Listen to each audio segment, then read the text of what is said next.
Good morning friends, मेरा नाम मनप्रीत कौर है।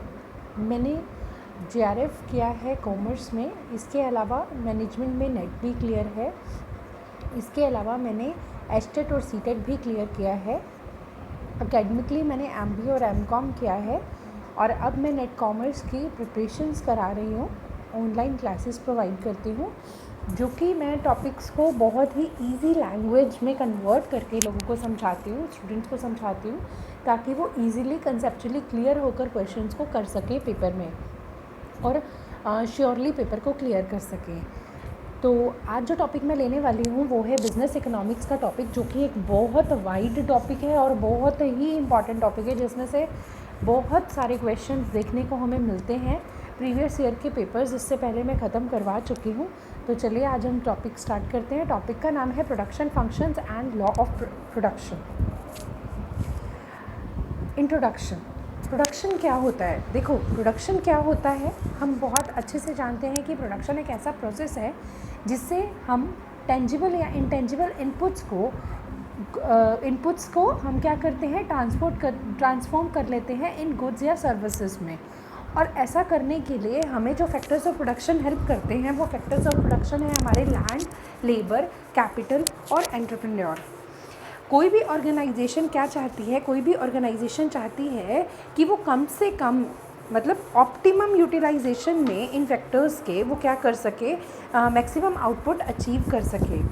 ठीक है, तो इसी रीज़न से हम प्रोडक्शन फंक्शन वाले चैप्टर की बात करते हैं, ताकि एज इकोनॉमिस्ट हम ये देख सकें कि कैसे हम इन फैक्टर्स को ऑप्टिमली इस्तेमाल करें और उनके बेस्ट यूज़ से हम प्रोडक्शन की प्रोसेस को आगे बढ़ा सकें।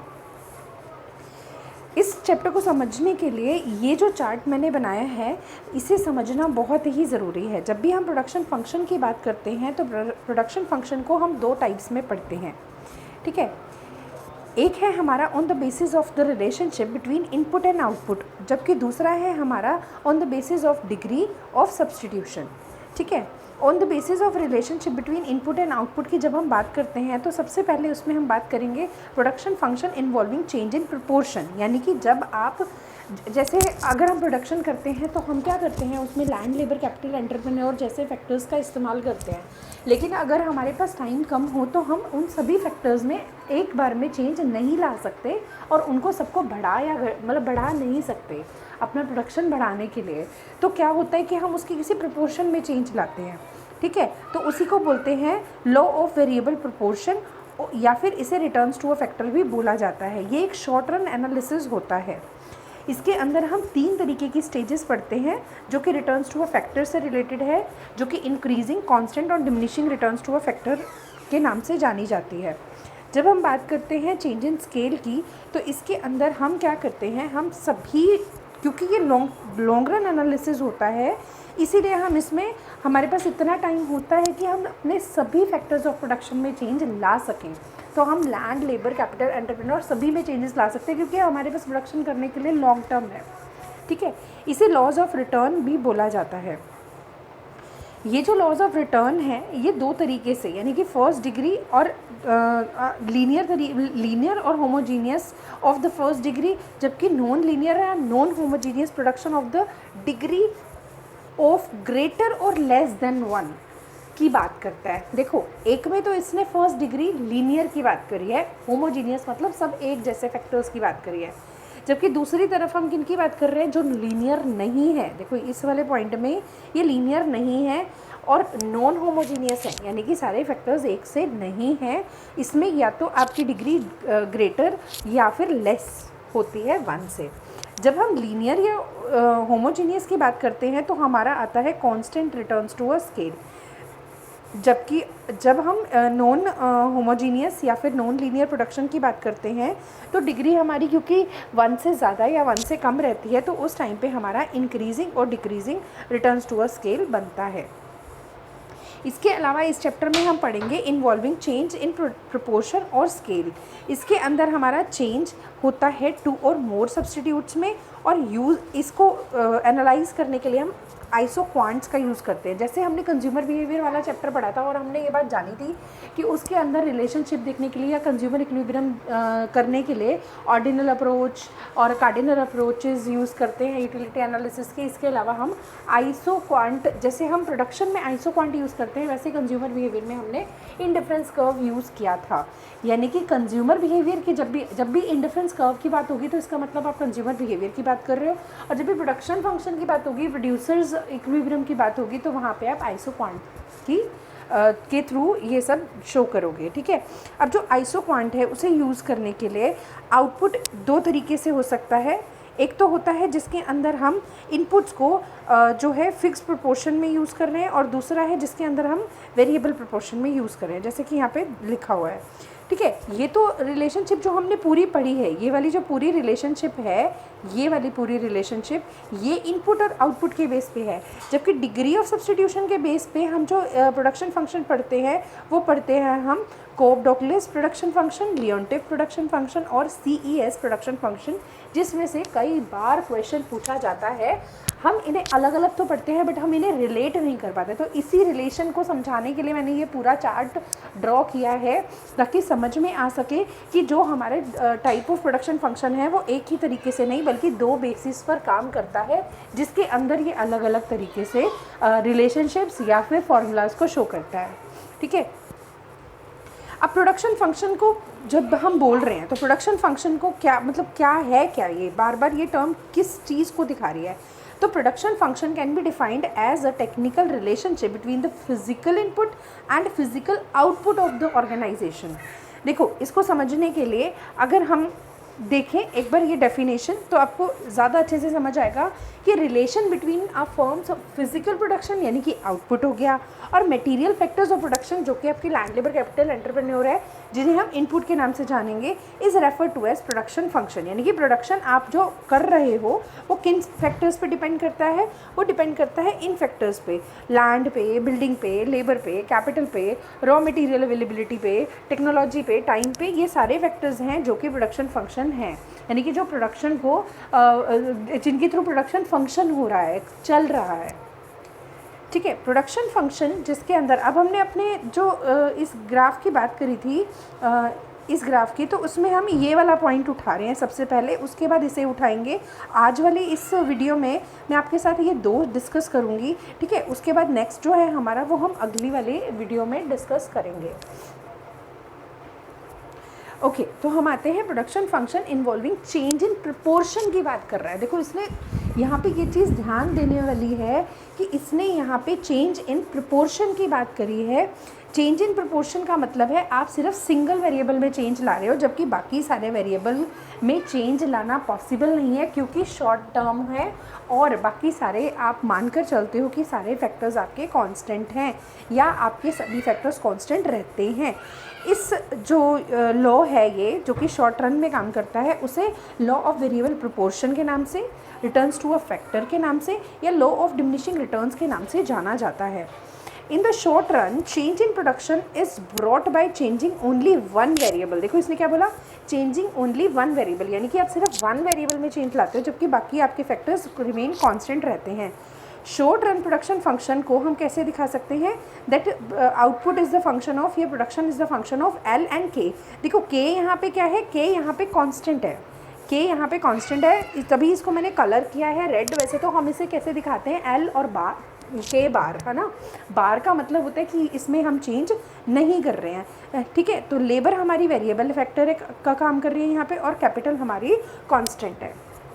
नेक्स्ट है हमारा law of diminishing returns, law of variable proportions. देखो ये लॉ क्या करता है, ये लॉ एग्जामिन करता है कि production function with one variable keeping the other, और क्या कर रहे हो आप, वन वेरिएबल को तो वन फैक्टर को तो आप वेरिएबल फॉर्म में रख रहे हो, जबकि अदर फैक्टर्स को आप कांस्टेंट रख रहे हो। तो ये क्या एक्सप्लेन करता है कि जब आप more and more units of variable input को एम्प्लॉय करते हो, क्या कर रहे हो आप, एक एक करके आपने लेबर की यूनिट्स को क्या करा है, आपने वेरिएबल रखा है, यानी कि उसको आप बढ़ा सकते हो up to a certain level. तो आप क्या कर रहे हो, उसको बढ़ा रहे हो, और जैसे जैसे उसकी एक एक यूनिट को बढ़ा रहे हो at a given quantity of fixed input, तो क्या होगा, तो जो टोटल आउटपुट है वो इनिशियली इंक्रीज़ करता है इंक्रीजिंग रेट से, फिर कांस्टेंट रेट से इंक्रीज़ करता है और उसके बाद धीरे धीरे वो कम होने लगता है, यानी कि इंक्रीज़ करता है बट डिमिनिशिंग रेट से। ठीक है, इसकी कुछ अजम्पशंस हैं इस लॉ की। सबसे पहला कि आपकी जो टेक्नोलॉजी का स्टेट है it is given and is changed, the prices of inputs are given, labour is variable input and capital को हम यहाँ पे कांस्टेंट इनपुट मानकर चल रहे हैं। इसे समझने के लिए हमारी एक टेबल है जिसके अंदर 3 तरीके के जो स्टेजेस है वो बताई हुई हैं। देखो यहाँ पे टोटल प्रोडक्ट दिया है आपका, मार्जिनल प्रोडक्ट दिया और एपी दिया है। टोटल प्रोडक्ट है आपका 2, 5, 9, 12, 14, 15, 15, 14। ठीक है, जब हम +1 +2 में हुआ करते थे तो हमारे टीचर्स ये टेबल लर्न भी कराते थे कि 2, 5, 9, 12, 14, 15, 15, 14। क्यों ये लर्न कराते थे? क्योंकि इस टेबल को अगर हम ध्यान से देखें, पहले तो इस टेबल को समझते हैं। ठीक है, देखो इसने क्या किया, क्योंकि हमने लैंड लिया है, लैंड हमारा कांस्टेंट फैक्टर है, तो इसके अंदर लैंड में हमारी हर जगह 1 लिखा हुआ है। ठीक है, कोई चेंज नहीं आ रहा। जबकि लेबर हमारा वेरिएबल फैक्टर है, उसे हम शॉर्ट रन में बढ़ाया घटा सकते हैं, तो इसीलिए उसको हमने एक एक करके बढ़ाया है, एक एक एडिशनल यूनिट दिया है। तो शुरू में क्या हो रहा है, शुरू में अगर हम देखें तो हमारा जो मार्जिनल प्रोडक्ट है टीपी मेरा बढ़ रहा है। देखो 2, 5, 9, 12 चारों में मेरा टीपी बढ़ रहा है, तो साथ साथ कौन से रेट से बढ़ रहा है, वो मेरा इंक्रीजिंग रेट से बढ़ रहा है। तो फर्स्ट जो मेरी स्टेज है वो इंक्रीजिंग रेट से बढ़ रही है। उसके बाद क्या हो रहा है, 5, 6, 7, जब लेबर मेरी 5, 6 फिर 6 से 7 हुई है, तो मेरा जो टोटल प्रोडक्ट है वो 14 से 15, 15 से 15 ही रहा। क्यों? यहाँ पे जो आपका सेकेंड लेवल है जिसके अंदर कांस्टेंट रेट से आपका टीपी बढ़ रहा है उसे दिखाया गया है। और उसके बाद आपका जो एमपी है वो 0 होने के बाद नेगेटिव हो जाता है, यानी कि थर्ड स्टेज आ जाती है आपकी। अब जहाँ पे फर्स्ट स्टेज जो आपकी है वहाँ पे आपको पॉइंट ऑफ इन्फ्लेक्शन भी है। पॉइंट ऑफ इन्फ्लेक्शन का मतलब क्या होता है, देखो ये मैंने क्यों डिस्कस किया है यहाँ पे। पहले तो ये समझना जरूरी है कि टीपी, एपी, एमपी कैसे रिएक्ट कर रहे हैं। तो वो हमें पता लग गया कि जैसे जैसे टीपी बढ़ता है और धीरे धीरे उसके हिसाब से पहले टीपी इंक्रीजिंग रेट से बढ़ता है, फिर कांस्टेंट रेट से बढ़ता है और फिर डिक्रीजिंग रेट से बढ़ता है। इसी को बोलते हैं लॉ ऑफ डिमिनिशिंग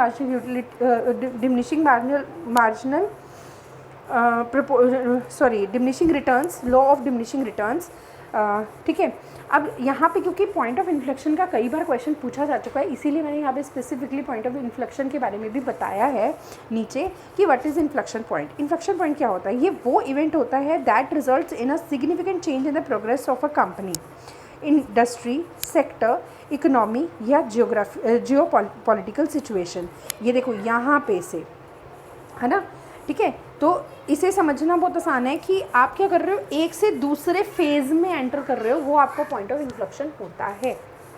तो इससे आपको बिल्कुल क्लियर हो गया होगा इस टेबल से और इस डायग्राम से कि कैसे टीपी, एपी और एमपी रिएक्ट करते हैं। अब यहाँ पे ये चीज़ देखने वाली है कि जब टीपी अपने हाईएस्ट लेवल पे होती है तब एमपी आपकी क्या है, 0 होती है। और उसके बाद जब टीपी डाउन जाने लगती है यानी कि नेगेटिव होने लगती है तो वहाँ पे आपकी एमपी नेगेटिव मतलब माइनस में आ जाती है। ठीक है, वो तो नेगेटिव रिटर्न दिखा रही है यहाँ पे, मतलब डाउन आ रही है, डिमिनिश कर रही है, लेकिन एमपी आपकी नेगेटिव हो जाती है।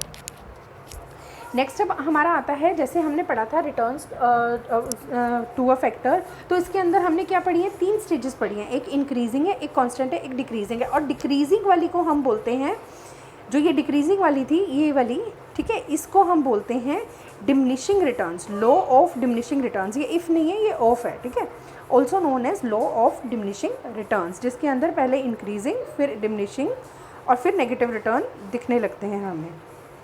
सेकेंड आता है हमारा प्रोडक्शन इन्वॉल्विंग चेंज इन स्केल। देखो हमने पिछले वाला डिस्कस किया था जिसके अंदर हमारे पास, क्योंकि शॉर्ट रन का टाइम था, मतलब टाइम हमारे पास ज़्यादा नहीं था, शॉर्ट स्पैन पीरियड था, तो इसीलिए हम सिर्फ एक ही प्रोपोर्शन में चेंज कर पाए। लेकिन अब हमारे पास अगर टाइम है यानी कि लॉन्ग रन है हमारे पास, तो उस केस में चेंज इन स्केल होगा और इसके अंदर हम सभी फैक्टर्स में चेंज ला सकते हैं। इसे law of returns to scale कहते हैं। ये एक लॉन्ग रन एनालिसिस होता है। In the long run change in production is brought by changing all the factors. देखो यहाँ पे ध्यान दो, यहाँ पे क्या बोला इसने, all the factors of production में चेंज आ रहा है। तो इसीलिए यहाँ पे जो क्यू है आपका, it is the function of L and के, यानी कि आप अगर मान रहे हो कि 2 ही फैक्टर ऑफ प्रोडक्शन है, एक लेबर और एक कैपिटल, तो दोनों को ही आप बढ़ा सकते हो क्योंकि आपके पास इतना टाइम है कि आप दोनों में चेंजेस ला सको। ठीक है, इसके बाद है assumptions. The firm is using only two factors of production, that are capital and labor.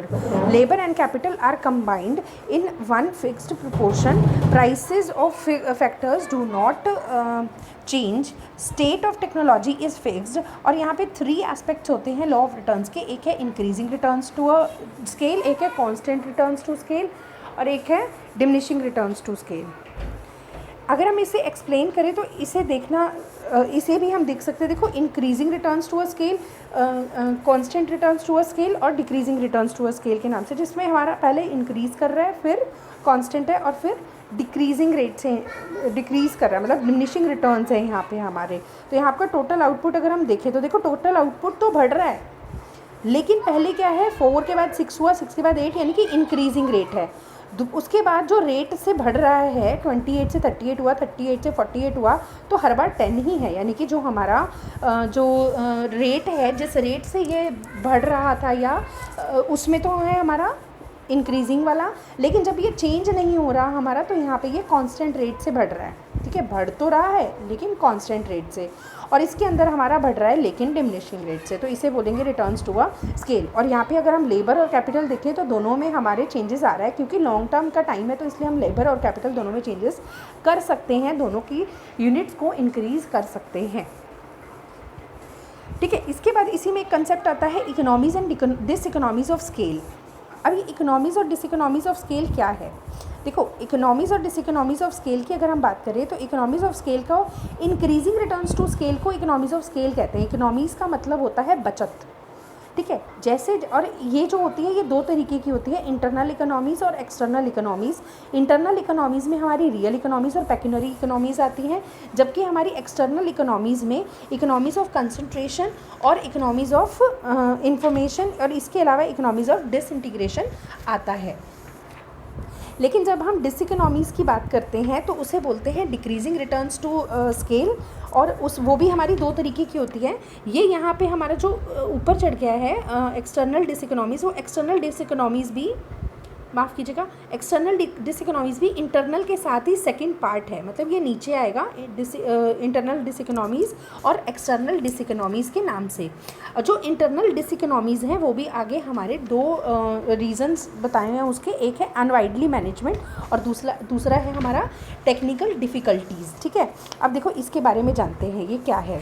Economies of scale की अगर हम बात करें तो the more you buy of something the less it cost. यानी कि हम क्या कर रहे हैं इसमें, हाई लेवल पर, बहुत बड़े लेवल पर बल्क में हम क्या करते हैं, मटेरियल को खरीदते हैं ताकि हमारा per unit cost, fix cost हमारी पर यूनिट जो है वो कम हो जाए. ठीक है, ये यहाँ पे फिक्स कॉस्ट को क्या कर रहे हैं हम, कम हो जाए हमारी फिक्स कॉस्ट, इसलिए हम ऐसा करते हैं. और ऐसा कब होता है, जब हम, मतलब ये कैसे काम करता है, जब हमारी, क्योंकि जब हम प्रोडक्शन को इंक्रीज़ करते हैं तो हमारा जो कॉस्ट है वो कम हो जाती है, जिससे हमारे प्रोडक्ट चीपर रेट्स पे बिकते हैं, मार्केट में हमारे ज़्यादा शेयर मतलब हो जाता है और हमारे पास ज़्यादा पैसा होता है, जिससे हम फिर से प्रोडक्शन को बढ़ा पाते हैं.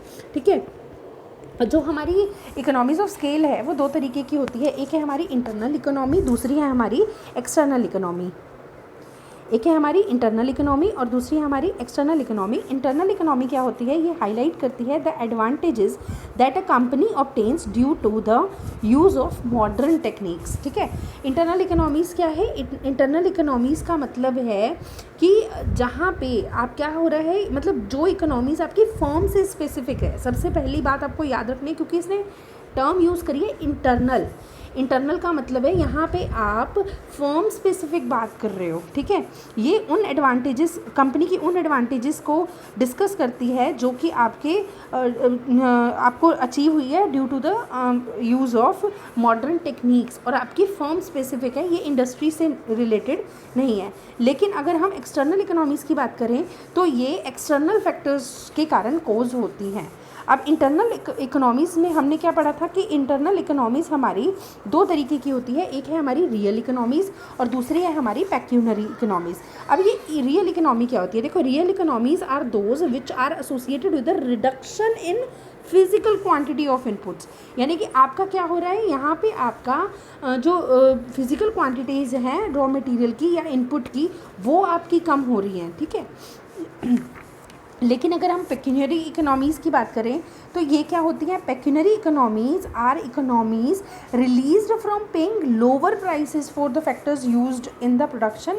यानी कि देखो आप क्या कर रहे हो, आप अल्टीमेटली जो प्रोड्यूस कर रहे हो, जो इनपुट्स रॉ मटेरियल वगैरह लगा रहे हो, अगर वो रॉ मटेरियल ही आपको सस्ता मिल जाए तो क्या आपको बेनिफिट नहीं होगा? या फिर आपके लैंड लेबर कैपिटल एंटरप्रेन्योर के लिए जो चार्ज आपको देना पड़ता है वो आपको कम देना पड़े तो आपको बेनिफिट होगा। तो उसे बोलते हैं पेक्यूनियरी इकोनॉमीज़। यानी कि यहाँ पे आपको बचत हो रही है, किस कारण से हो रही है? क्योंकि आपके फैक्टर ऑफ प्रोडक्शन आपको सस्ते मिल रहे हैं, ठीक है। एक्सटर्नल इकोनॉमीज़ मैंने क्या बताया कि ये इंडस्ट्री स्पेसिफिक है ना, और ये भी 3 तरीके की होती है। और ये जो 3 तरीके का क्लासिफिकेशन मैं आपको बता रही हूँ, जो economies of concentration, economies of information और इकोनॉमीज़ ऑफ डिसइंटीग्रेशन है, ये वाला हाँ। तो ये किसने दिया था? ये प्रोफेसर कैरन क्रॉस ने दिया है, ठीक है। किसने दिया है ये नोट कर लो, प्रोफेसर कैरन क्रॉस ने, CAIRNCROSS ने दिया है। सबसे पहला है इकोनॉमीज़ ऑफ कॉन्सेंट्रेशन। ये क्या कहता है? When several forms of an industry establish करते हैं देमसेल्व्स एट वन प्लेस, तो उससे क्या होगा, वो इन्जॉय करते हैं मैनी बेनिफिट्स टुगेदर, ठीक है। बहुत पूरी इंडस्ट्री एक जगह आ गई। फॉर एग्जांपल मैंने मारुति का प्लांट लगाया और मारुति के जो शीशे हैं, उसके टायर्स हैं, वो मुझे सब एक ही पूरी इंडस्ट्री लग गई है। तो जिस एरिया में मैं हूँ वहाँ पे मुझे ये सारी चीज़ें ईजिली अवेलेबल हो जाती है, क्योंकि मेरी इकोनॉमी में कॉन्सेंट्रेशन होने के, एक ही जगह पर कॉन्सेंट्रेशन होने के कारण मुझे बचत मिल रही है। यहाँ पर इकोनॉमीज़ क्यों मिल रही है? क्योंकि कॉन्सेंट्रेशन एक ही जगह पर है। दूसरा है इकोनॉमीज़ ऑफ इंफॉर्मेशन। यानी कि जो भी इंफॉर्मेशन जैसे जैसे फर्म बढ़ती है, देखो जैसे जैसे फर्म बढ़ती है, एक industry in an industry increase होती है, तो ये बहुत it becomes possible for them to have concerted efforts and collective activities. यानी कि उनके लिए एक दूसरे के साथ मिल के एक्टिविटीज़ करना, इंफॉर्मेशन स्प्रेड करना बहुत आसान हो जाता है, क्योंकि वो सब एक साथ ही हैं। तो उसका भी बहुत बेनिफिट होता है। मार्केट में अगर कोई भी न्यूज़ आती है और वो सब इकट्ठे हैं तो वो सबके पास इकट्ठा पहुंच जाती है और जिसका वो बेनिफिट उठा पाते हैं। इकोनॉमीज़ ऑफ डिसइंटीग्रेशन में क्या है? व्हेन एन इंडस्ट्री डेवलप, जब भी एक इंडस्ट्री डेवलप करती है तो जो फर्म एंगेज्ड है इसके अंदर म्यूचुअली एग्री करते हैं to divide the production process among themselves. Every firm specialise करती है इन द प्रोडक्ट। देखो मैंने क्या बोला कि मारुति की उसने प्लांट लगाया, अब मैंने शीशों का काम किया है, किसी और ने टायर्स का किया हुआ है, तो मैंने शीशों का किया है, वो टायर्स का नहीं कर रहे। अगर उसको टायर की ज़रूरत है तो वो उनके पास जाएंगे, अगर उनको शीशों की ज़रूरत है तो मेरे पास। तो मैं शीशों के लिए स्पेशलाइज्ड हूँ और वो टायर्स का काम करने के लिए स्पेशलाइज्ड है। या तीसरा कोई है, वो उसकी बॉडी के लिए, जो ऑटोमोबाइल है उसकी बॉडी के लिए है। तो इससे क्या होता है, इससे भी जो डिसइंटीग्रेशन होने के कारण एक बेनिफिट मिलता है। ये बेनिफिट हॉरिजॉन्टल डिसइंटीग्रेशन भी हो सकता है, वर्टिकल भी हो सकता है, मतलब सेम लेवल पे भी हो सकता है और वर्टिकल लेवल पे या हॉरिजॉन्टल लेवल पे भी हो सकता है। सेम में तो आपका हॉरिजॉन्टल लेवल आएगा, लेकिन वर्टिकल में आपका अलग अलग फील्ड से आता है, ठीक है, जिसमें वैरायटी आ जाएगी। इसके बाद हमारा कंसेप्ट आता है, वो है हमारा डिसइकोनॉमीज़ का, ठीक है। डिसइकोनॉमीज़ क्या होती हैं? देखो डिसइकोनॉमीज़ क्या होती है? A given percentage increase in all factors less than proportionate increase in output after a point. जब स्केल ऑफ प्रोडक्शन एनलार्ज करता है बियॉन्ड अ पर्टिकुलर टाइम, तो उससे 2 तरीके के डिसइकोनॉमीज़, यानी कि एक तरीके का, जैसे उसमें हमने बचत करी है तो इसमें हमारी बचत मतलब इकोनॉमी की जगह डिसइकोनॉमी हो रही है, उसका उल्टा हो रहा है। क्योंकि क्या हुआ है, एक पर्टिकुलर टाइम के बाद ये बहुत ज़्यादा प्रोडक्शन जो है वो एनलार्ज कर गया है, तो इसके कारण इंटरनल और एक्सटर्नल डिसइकोनॉमीज़ हो सकती हैं। इंटरनल डिसइकोनॉमीज़ तब अराइज करती है जब एक फर्म का जो प्रोडक्शन का लेवल है, स्केल ऑफ प्रोडक्शन है, बियॉन्ड अ पॉइंट इंक्रीज़ करता है और इसके कारण पूरी इंडस्ट्री को इफ़ेक्ट नहीं पड़ता, ये क्योंकि ये फर्म स्पेसिफिक होता है, इसीलिए इसे क्या बोलेंगे? इंटरनल डिसइकोनॉमी। जबकि अगर कोई फैक्टर ऐसा है जो कि फर्म स्पेसिफिक नहीं बल्कि इंडस्ट्री स्पेसिफिक है, तो उस केस में उसे क्या बोला जाएगा? डिसइकोनॉमीज़ ऑफ एक्सटर्नल डिसइकोनॉमीज़, ठीक है। एक्सटर्नल ही हो रहा है ना, ये आपके खाली आपके फर्म को फ़र्क नहीं डाल रहा बल्कि पूरी इंडस्ट्री पे फ़र्क डाल रहा है, तो इसे बोलेंगे एक्सटर्नल डिसइकोनॉमीज़। तो यहाँ पे ये टॉपिक कंप्लीट होता है कितना, जैसे कि हमने वो चार्ट किया था जिसके अंदर मैंने आपको बताया था, उसके अंदर ये टॉपिक आपका यहाँ तक कंप्लीट हो जाता है, ये लेवल तक, ठीक है। इसके बाद अगली जो स्लाइड आएगी उसके अंदर हम लोग आइसो क्वांट के बारे में और कोप डगलस लियोनटिफ और CES प्रोडक्शन फंक्शन के बारे में पढ़ेंगे। तो आई होप आपको मैंने बहुत इजी लैंग्वेज में समझाने की कोशिश करी है।